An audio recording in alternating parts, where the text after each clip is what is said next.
Hello, welcome to the Urban Assembly Virtual College Fair. Thank you for joining us today. Just a few quick housekeeping announcements before we get started.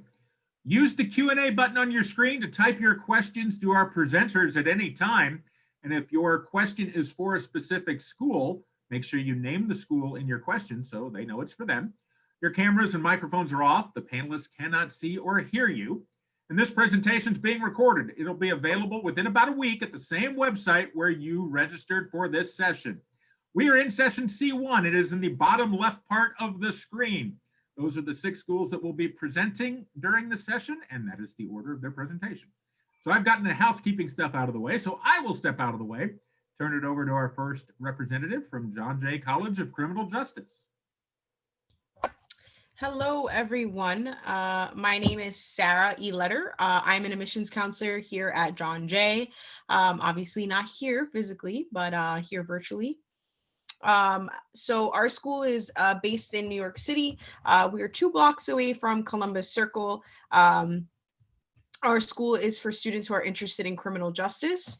We serve about 13,000 students. We have 50 plus clubs and organizations, 60 plus clubs and organizations. 47% of our students are first generation. If you're interested in going into any athletic teams, we have 15 Division III athletic teams. Furthermore, we also provide scholarships and stuff like that. Our tuition is about $6,000 and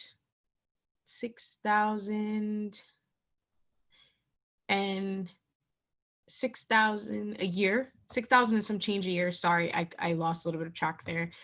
6,000 and change a year, roughly. So you're looking about 3,500 a semester. So I think it's about 6,900 a year. So it's 3,000 change per semester. We do offer scholarships. You can apply for financial aid. Furthermore, we do have a residency life. So if you're interested in possibly dorming in our college, we do have the New Yorker Hotel right across the street from Penn Station. If you'd like more information, you can feel free and ask me a question. Our top 3 performing programs that students from all over the nation do attend is for criminal justice, forensic psychology, and criminology. We do have students who do apply to our school from all over the world. So we do have a vast majority of students who come from different countries, different states. We're a very diverse community. What else can I say? Our CUNY application is found on www.cuny.edu/prepare. I am aware that you guys are sending me questions. I'll answer shortly as soon as I'm done presenting. Furthermore, the application fee is $65. You can pay that fee when you do your application. We are doing an early action program. So if you're interested, you need to make sure your application is done by December 1st. So I'm going to repeat, please have your application in by December 1st. You can let your counselors know to submit your transcripts via Naviance. We are accepting high school transcripts via Naviance.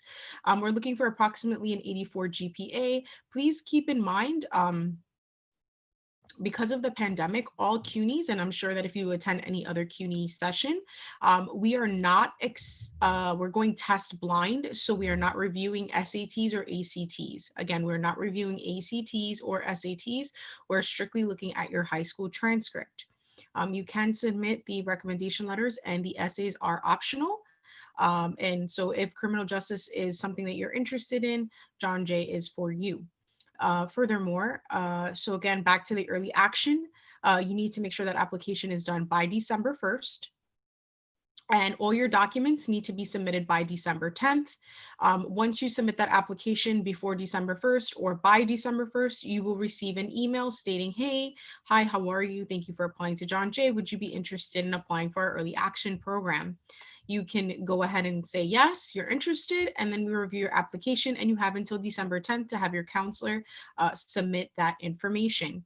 Please keep in mind, we are not on Common App. We are strictly on the CUNY website. And if you have any questions or concerns, feel free to message me in the chat. I know my chat is right now it's pretty busy. I will get to you shortly again. But other than that, if you have any questions, feel free to ask them away. I believe I can look at them. I have 2 minutes.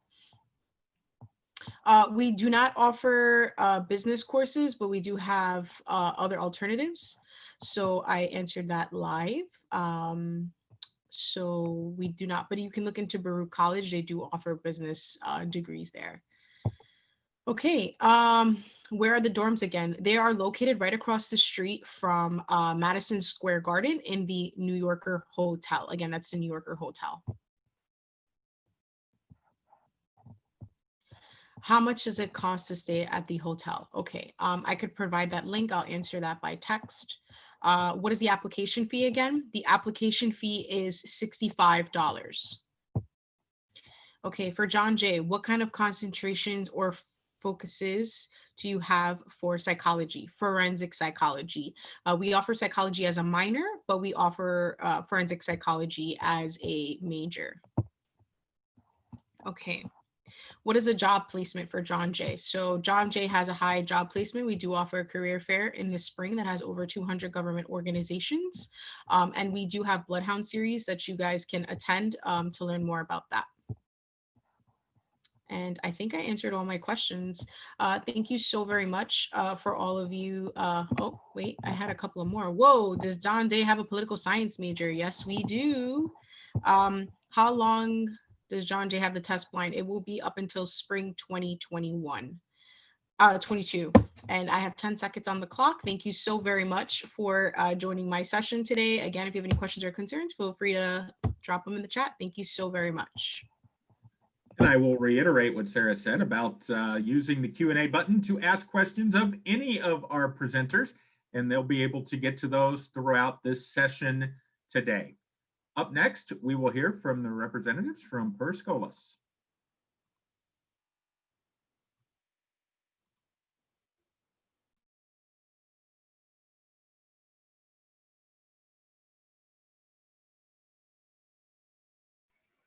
Hi, everyone. Can you see my screen? Yes. Great. Excellent. So my name's Julian. I'm here today from a nonprofit called Scholas, which is a workforce training organization. And I'm here to talk to you about IT careers. Maybe you have never given much thought to information technology or IT, but it is the backbone to whatever it is we do nowadays. IT is a function that exists in many different sectors. So whether you're interested in fashion or finance, medicine or media, IT plays a part. It's relevant to our lives right now. Think about it. You're able to join us right now because someone, maybe it was you, made sure that you had a working device to use today. And someone made sure you had reliable internet access to use with that device. And you had to log into an account to join us using a secure password. And we're using a piece of software to talk, to see each other on this conference. A big team of people all wrote that software and are keeping it running. Behind all these functions are people who have specific responsibilities in IT. IT professionals are the people who keep things running. They provide the tools and access to information on the internet. They're the network and support admin professionals. They're the people who keep things safe. They make sure that only appropriate people have access to data and hardware necessary for us to do our work. These are cybersecurity professionals. And they're people who make things. They create tools for businesses to do their work and also for individuals to work and play. These are the software engineers and web developers. Sometimes there's an overlap. A person who specializes in one of these categories can change careers and work in another. IT careers have a similar structure to pretty much any other career. In the simplest sense, you begin your career in an entry-level or junior position. You spend some time working and gaining experience, and then you use that experience to advance. But where IT is different is that there are clear guides built into the career paths. Like most careers, the first thing you do is get educated. In IT, you could pursue a degree or a hands-on program. Then you earn your certification, and that certification opens the doors to your first job because it lets the company know that you have a specific set of skills. The certifications mean that you trained and passed a test of those skills. Once you're in your first job, you're on your way. You gain experience just like you would in any other career path. And you also pursue some form of professional development to get more skills and more certifications. The certifications keep up with technology trends and advances. They're always based on current skills and needs in the job market. So I represent this workforce development organization called Scholas. We've been around for 25 years, based here in New York City, with campuses around the country. We're a nonprofit whose mission is to provide access to technology careers for people who are typically underrepresented in the field. We provide tuition-free training in IT fields like network support, cybersecurity, and software engineering. Our training is typically 4 to 5 months. It's full-time, and it ends with an industry-recognized certification. Our training includes professional development and on-ramps to entry-level careers in IT. We're proud of our record. 80% of our graduates earn certifications, and 70% are employed within 4 to 6 months after graduation. We're still seeing a demand for qualified IT talent during this economic downturn. If you're interested in IT as your post-secondary pathway, you have different options. You're probably considering a 2-year IT degree or a 4-year degree in computer science, but maybe you're looking to enter the workforce sooner and go to college later when you're already earning and working in the field. It's a consideration that you and your family should think about, considering a 4 to 5 month workforce training program where you earn certifications. As you consider your choices, if you plan to pursue IT, these are some factors for you to consider. What's the length of the training? And are the skills you're going to get relevant to the current job market? What's the cost of the program? And you should think about cost not as tuition, but also as deferred earnings.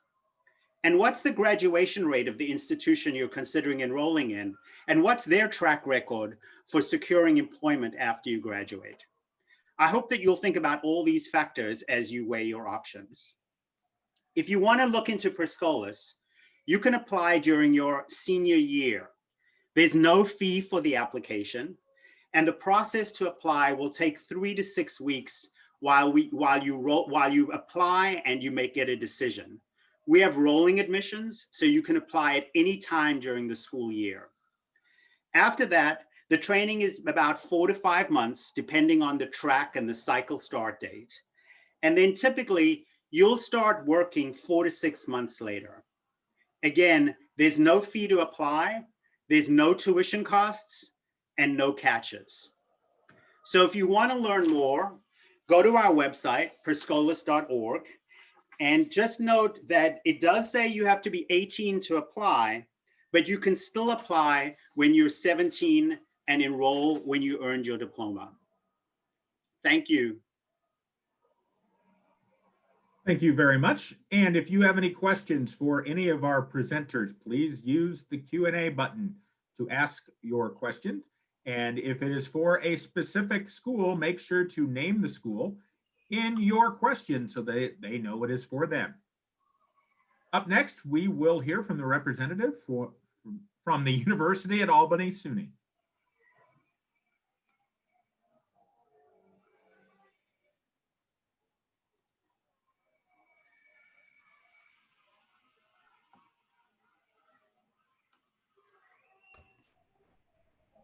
Hello, good afternoon, everyone. I hope you are all doing well. Thank you for being part of the fair today. My name is Jumana Chowdhury. I'm an undergraduate admissions counselor at the University at Albany, and I will be talking to you guys today very quickly about some of the things that we offer at the university. And of course, if you have any questions, leave it in the Q&A. So the University at Albany is part of the SUNY system. So we're part of the State University of New York system. We are one of the 64 campuses within the SUNY system. And along with that, we are also a SUNY center. So in total, there are 4 SUNY centers. One of my other colleagues is here with with me from Stony Brook. There's us, Stony Brook, Buffalo, and Binghamton. So what it really means to be a SUNY center is that not only are we centrally located throughout New York State, but also means that we have the most amount of students and faculty on campus. We have a pretty diverse student body. We're kind of a one-stop shop, so we offer bachelor's, master's, and doctorate degrees as well, and also a ton of research opportunities here at the University at Albany. I am going to move a little quick and speak a little fast. So again, if you have any questions for me, leave them in the chat box. I do want to give you this slide here, which lists all of our majors that we have. So we have about 50 majors that we offer, broken up into 9 colleges and schools. So you can take a look and see if we have what you're really interested in. Along with this, we also have 70 minors. So I'm going to count on you to do your own independent research and find that link on the website. You can get a full list of these 70 minors. Along with this, we also have pre-professional programs as well here on campus. So these are for students who are eventually going to pursue graduate school. So if you are looking to go on to like law or medicine, we have a pretty strong pre-law and pre-med track here on campus. So if you are interested in that, you can find again a full list of that on the website as well. Like I mentioned, we're a research university, so across all disciplines, there's a ton of research opportunities, both at the undergrad and the graduate level. So if you are interested in that, that's something you can get under your belt at the end of your 4 years, which essentially makes you more marketable and helps you kind of start your careers when you're done here at the University at Albany. Next, I want to cover the application process. So not much has changed for us except for the fact that we have gone test optional for the next 3 semesters. We're still on the Common App, SUNY app, whichever kind of works for you works for us. We don't really have a favorite. Our criteria, freshman criteria, is about an 88.8 to a 95. So we certainly have students who fall above that and slightly below that as well. So as long as you're in that ballpark, you're good to go. Anything significantly lower is going to be a different conversation, which I'm more than happy to have on the side if you want. We do a pretty holistic review of applications. So we're looking at everything from your essays to your recommendation to your transcript. But this year, because we don't have, SATs to fall back on for spring 21, fall 21, and spring 22, we are putting a heavy emphasis on your 5 core subjects to make sure that you really are university ready. So, make sure you ask for your recommendations early, you write a good essay, spend a good amount of time on it, and, make sure you list all of your activities on there so we know that you are active. What is going to cost you to come to UAlbany? So if you're a New York State resident student, your overall tuition is going to be a little bit more than $24,000, which does include your tuition, room, board, and fees. We require freshman students to live on campus for the first 2 years, and then you can move off campus after that. I do encourage you to apply for financial aid though, because on average, 80% of our undergraduate students do receive some type of need-based aid. On average, we give out more than $11,000 in aid per year. So again, make sure you do that application. It's a free application. FAFSA.gov is where it's at. So that's going to be your Pell, TAP, all kinds of scholarships that you feel like you're a good fit for. And then also lastly, Excelsior scholarship, if you feel like you're a good fit for that, read through their conditions and then go ahead and complete that application. For our scholarships, you don't need to do anything additional. If you submit your admission application and you look like a good fit, we will just award it to you. So you don't need to do anything extra. If that does change and we do have new scholarships coming up, you will find that information on the website. So make sure you continuously check that to see, what those requirements may be for that application. But for our merit-based institutional scholarships, you do not need to submit any extra applications. Next, I want to leave you with ways to connect with us. We're living in a different world right now, but we're definitely here for you. It's going to be a different year, maybe a little bit difficult too, but with the help of your admissions counselors, your teachers, your parents, I'm sure you'll get through it. So we're here for you. If you want to sit in on the next open house, that's on November 7th, feel free to do that. Campus tours are led by students, so that's a very good way to get student perspective. And then we also have one-on-one counselor appointments. So if you want, you can definitely reach out to us. So again, you can find a full list of all of this on the UAlbany website. Last, I'm going to leave you with our contact information. So if you want to reach out to us, feel free to give us a call. There's someone available every day to speak to you. There is our email address, so you can reach out to us. And of course, if you want to get involved on social media, it's all Albany. So you should be able to find that on Facebook, Instagram, and Twitter. So I think that's my time because my alarm's going to go off right now. So thank you all for joining me. I hope you got to learn something about the University at Albany. And now I'm going to go ahead and type in my answers so I don't take away time from my other colleagues. Thank you. Thank you very much. And Yep. again, I will reiterate, use the Q&A button to ask questions of any of our presenters this afternoon, and make sure if your question is for a specific school, name the school in your question. Up next, we'll hear from the representative from Stony Brook University.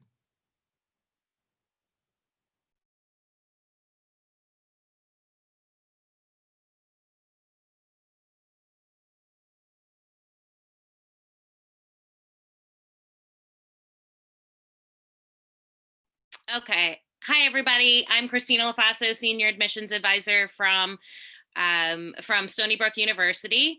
We are located in Stony Brook, Long Island. It's about 60 miles east of the city and a 90-minute Long Island Railroad train station, a 90-minute train ride from Penn Station. So it's a really relatively easy campus to get to because of that. Yes, you can drive, but we all know New York State traffic. It kind of throws the timing of everything off. So this is a great opportunity to have that going away experience without having to have a really costly plane ticket or expensive or lengthy car ride. So you can have that traditional going away experience in a suburban community and really feel like you are away without having to go too far. Now, we are a part of the SUNY system. My colleague did mention we are one of the university centers throughout SUNY. So we're one of 64 different institutions within SUNY and one of 4 university centers. We do have multiple locations. So our main campus is split into 2 sides because it is so large. We're about 1,000 acres just on our main campus. We have everything from an arena, a football stadium, all of your classroom buildings, your residential life quads, and everything on that west side of campus. On the East Campus, we do have Stony Brook University Hospital or Stony Brook Medicine.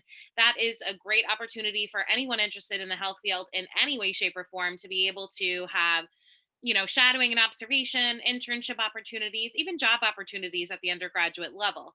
It also houses our medical school, as well as 3 of our undergraduate schools for the health science areas. We do have a campus down in Southampton along with a marine science center.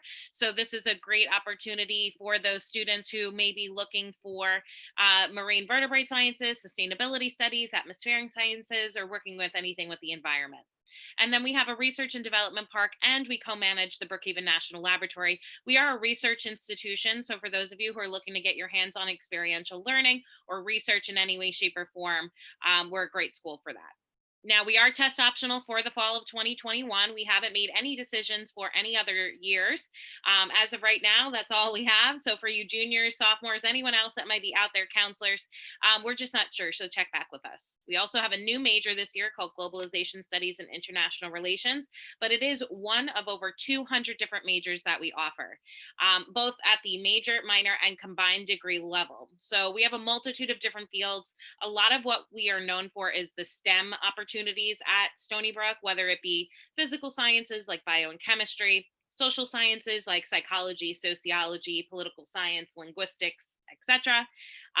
Those health sciences like clinical lab sciences, health sciences, nursing, social welfare, and so on, as well as our marine sciences and atmospheric sciences.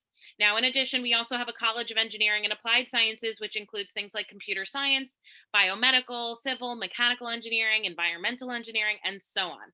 That is our most restricted program. It is very competitive to get into that. So generally what we look for is for the bulk of our majors. I'll talk about that in just a second. Now, we also have a College of Business and a School of Journalism. So we have those fields for those of you who may be interested. We are the only SUNY with a School of Journalism, and we have a multitude of different specializations in that and our business program to really tailor and focus in your academics and experiential learning. Now, we do have a multitude of different clubs, probably close to 500 different clubs at this point. They focus on academics, volunteer work, community service. We have Greek life, we have club sports, intramural sports. We also have 18 Division I sports, but we do have cultural and religious clubs as well. So I wanted to bring that up to really show you guys how much we pride ourselves in the diversity, not only on campus, but the ways we support our diverse amount of students. Black Lives Matter, Hispanic Heritage Month. We have a Stony Brook Strong, which was for LGBTQ. We do, there's a bunch of Asian associations and organizations. So no matter who you are, whatever religion you have, every religion is kind of supported as well. LGBTQ Center, Women's Center, Center for Students with Disabilities, veteran students, whatever it may be, we have those support centers on campus. In fact, just last week, the NAACP, our athletic association, and our Black Student Union put on a Black Lives Matter rally with keynote speakers, and you can see the turnout was really phenomenal. Now, for those of you interested in dorming, we do have that. It's guaranteed for freshmen for all 4 years. So you can have that traditional going away experience, but it's not required. So you can have it or not. You can commute to campus if you'd like. This is traditionally what we're looking for our 3 pathways into Stony Brook, whether it be general admission, EOP admission, or transferring in. Generally, we're looking for around a 90 GPA. SATs are around a 1200 or higher is what we state. It can be below that. Those are not minimums. EOP is an academic support program. You can see that there. Transfer admissions, we're looking for a year of coursework and a 2.8 GPA, and then you don't need to submit high school or testing. So that's a kind of side door into Stony Brook if you don't meet that criteria, because we are quite competitive.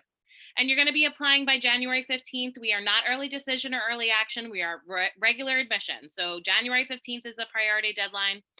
You'll find out about your admissions decision anywhere between there and April, and you'll submit your application, your transcript, your test scores are optional, 1 letter of recommendation, and so on. Now, the cost to attend is up on the screen. You can also find this information on our website, much like my colleagues have said. Go on our website, really research it. You will see how affordable our particular institution is based on our academics. Thanks so much, everybody. Thank you very much. And I want to reiterate, as I've been saying, to make sure you use the Q&A button to ask questions of our presenters. For a specific school, make sure to name the school in your question so they know it is for them. Up next, we will hear from the representative from Franklin and Marshall College. Hello, everybody. Thank you again for joining us today. I'm just going to pull up my screen here. Thank you again for joining me. I'm excited to be able to share more about Franklin and Marshall College with you today. My name is Philip Marabito. I am one of the regional representatives in the Office of Admission. I specifically work with students in Manhattan, the Bronx, and Queens in the New York City area. So I'm excited to be your point of contact here at FNM if you do have questions after today. I'm going to give you a sense of some high-level overview and opportunities that are available to you at Franklin and Marshall. And I'm excited to also be able to answer some of the questions that maybe you'll have at some point. So feel free to put them in the Q&A as we go along. But in terms of who we are as an institution, you'll see that we are located in Lancaster, Pennsylvania, so we're about 3 hours from New York City. We are 2,400 students total, so we are not an especially large institution. We are a small, private, residential liberal arts college. So you'll see 2,400 students total, like I mentioned, exclusively undergraduate. Our students are coming from 41 different countries and 47 different states. So they're coming from all around the world to study here at FNM. We do have 62 different fields of study for you to explore. What's unique about us is that we are a liberal arts college. We ask our students to explore many different areas, including the arts, the humanities, social sciences, natural sciences. We ask our students to explore a second language while they're here at FNM. And you have until the end of your sophomore year to declare your major. Ultimately, we want you to be able to graduate at the end of your 4 years with a breadth of skill sets across many different disciplines. We want you to be competent for really any challenge that could be thrown your way, and also to prepare you for not just work, but for life after college. We also want you to be able to have in-depth hands-on experiences in the areas that you've chosen to pursue. As I mentioned, you have until the end of your sophomore year to declare your major, so you have that time to really explore. You don't have to know what you want coming in. Certainly, if you do know what you want, you can start taking courses in those areas right when you get here to the college. So you can start saying, is this really what I thought it was? Do I want to continue down this path? Is this something I can really see myself doing for my 4 years? And is this going to connect to my after college goals? Many of our students will also do unique combinations of things. So those first 2 years are not only for what you want to study, but also how you want to put things together. We have a very great commitment to multidisciplinary study. So our students will often do major minor combinations. They're going to do double majors. They'll do our joint studies program, which is a great flexible alternative to the double major, for example. You also see students who will do our special studies program, which is a self-designed program overall. So you'll see those are some of the core areas that we really will ask you to explore in your first 2 years, and also the areas that you can really dive into and the majors and how you will find your ultimate declaration when you get to that point. Our classes are pretty small. We have a 9-to-1 student to faculty ratio. Our average class size is 17, and around 80% of the courses that you will engage with are going to be discussion based. So you're going to find yourself usually in a classroom that is set up like a conference room style, engaging in conversation. You'll probably come and have a reading or something that you maybe have done beforehand, and you're doing a presentation in class. You have that opportunity to really work with your professors. They're very invested in your 4-year experience, and they really want to see you succeed. Around 2/3 of our students are going to do some sort of research or a one-on-one faculty guided experience at some point before they graduate from F&M. So that's another big thing, is that a lot of our students will do research. They'll take advantage of those hands-on opportunities. And that's really, I think, at the heart of that is our faculty and the professor relationships that you will build here at F&M. We are a residential college, like I mentioned. We ask our students to live in college-approved housing all 4 years. So they will live in one of 5 college houses, and you'll have that affiliation throughout the time that you're here at the college. So you'll live there in your first year. You'll be placed into your college house based off of a connections course that you will take in your first year. That is intended to help you transition into college level learning and college level work, being able to help you with some of those core skill sets that are going to be important for your success in your time at F&M. You're going to take that course in the ground floor of your college house. The professor will actually come there and teach it to you there. You'll live with the students who are in that class with you. It's about 15 first-year students, so they're living in the same college house as you. So it really becomes a living and learning environment. We want you to be able to continue the conversations that you're having in the classroom back into the residential spaces and really kind of blur the lines between academic and residential. Overall, you'll see our students will live in college-approved housing throughout their entire time at F&M. You'll always have access to your college house. You'll actually graduate with your college house in your time at F&M once you're finished. So it is something that you will definitely see as a true 4-year experience. But our students will live either on campus itself or live in college-approved housing that maybe is a block or 2 away from campus at any given moment. I also want to mention the city of Lancaster. I think the city of Lancaster is a really great opportunity for you. You have a very traditional campus setup in the way that we're set up. Again, we're not a very large campus, about 10 minutes walking to the very furthest points on campus, but we are in the western part of the city of Lancaster. So about 12 minutes walking to the very heart of downtown. Our students will take advantage of those opportunities to do internships, to hold an off-campus job, to go to shops and restaurants with their friends, to study at a local coffee shop, for example. So they're taking advantage of all the different resources that the city of Lancaster has to offer. We're about 60,000 in the city itself, so it's nice to be in a smaller city that doesn't feel like it's overwhelming or hard to navigate, but also not feeling like you're in a small town that's really far away from things or feeling like F&M is the only thing that's here. So that's another important piece that I wanted to mention is our physical location. In terms of the application process, you'll see that we have 4 different rounds. We have 2 rounds of early decision, November 15th and January 15th. You'll also see we have early music notification for students who are interested in sharing a musical talent with us. That is December 1st, and regular decision is January 15th. We accept the common application or the coalition application, either one of those. And I'll wrap up just by briefly mentioning our financial aid process. We meet 100% of demonstrated need all 4 years for students and families. So we make that commitment to say that we want F&M to be affordable to you throughout the time that you're here. It looks different for every family situation, but you'll apply with the FAFSA and the CSS profile when you're applying for financial aid. Thank you very much.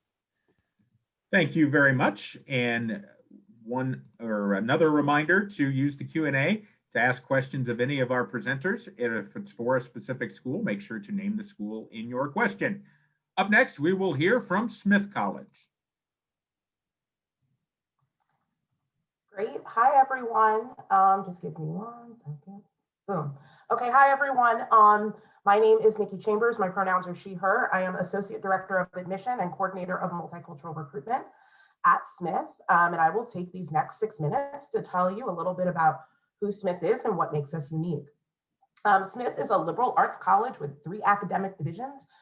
So we have ample opportunities in the STEM departments, including engineering, humanities, and the social sciences. We are a college of about 2,450 undergraduate students. Almost 100% of students live on campus.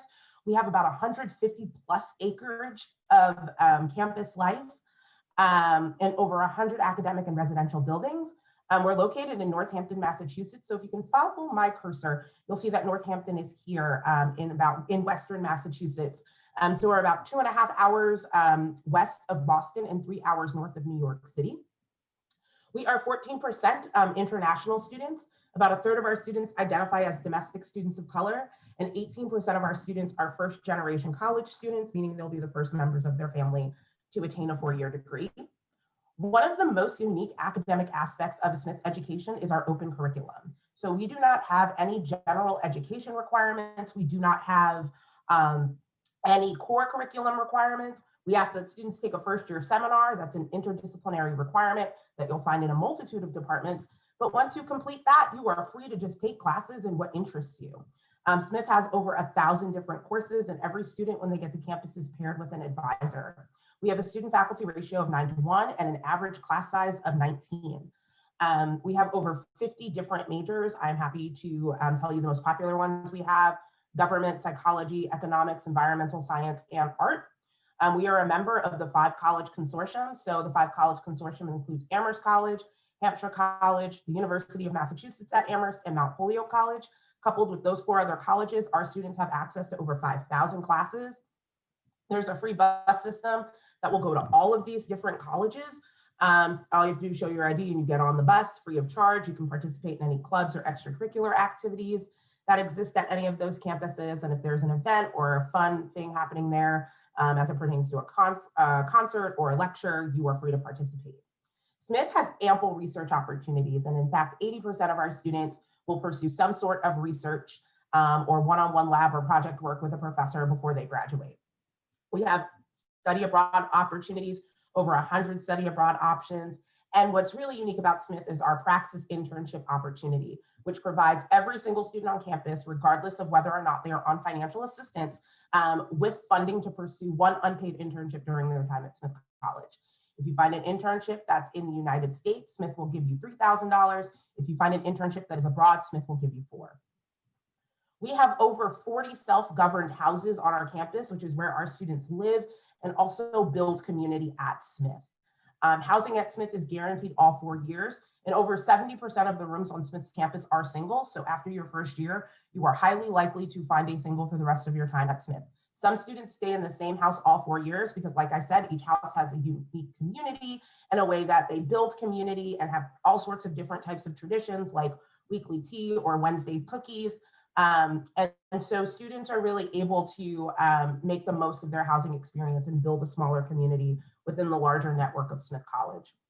We have 15 different dining halls where students are granted unlimited swipes for breakfast, lunch, and dinner. So yes, in theory, you could go to all 15 dining halls in one day if you wanted to.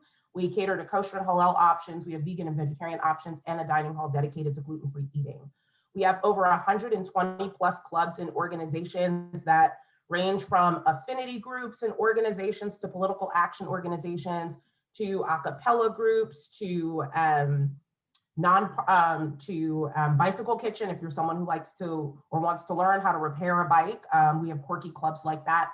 Smith is really the place where if you have a quirky interest that you think no one else shares with you, you will find somebody in our community that shares that interest. We have 11 varsity sports, we're Division III, and we have 12 club sports.